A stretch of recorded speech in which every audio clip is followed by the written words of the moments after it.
जसं दिवाळीत कापड दुकानदारांचं सीझन चालू होतं तसंच आमचं पण चालू झालंय. मोकार उन्हात कापूस याचा बोध भरा आणि घरी आणून टाका. आता बरेच दिवसापासून आम्ही नुसतं पवायला जात होतो कारण आम्हाला काही काम नव्हतं. आता 1 ते 1.5 महिने इतका पिट्टा पडन की विचारता सोय नाही.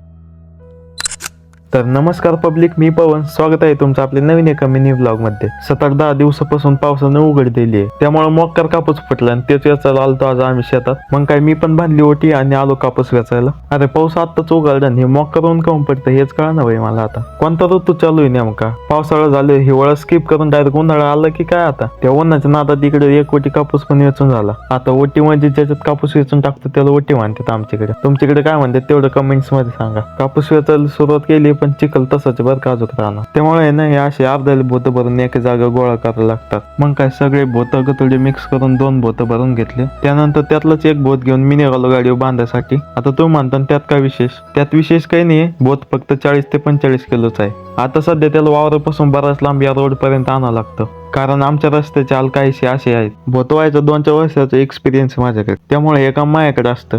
मग काय पहिलं बोत आणून टाकलं घरी, नंतर लगेच आलो दुसरं बोत न्यायला. आता हे दुसरं बोत नेऊन टाकतो तर तुम्ही फॉलो करून घ्या. आजच्या दिवसासाठी एवढंच. कसं वाटलं ब्लॉग कमेंट्स मध्ये सांगा. जाता जाता लाईक, शेअर आणि सबस्क्राईब करून जा आणि फॉलो पण.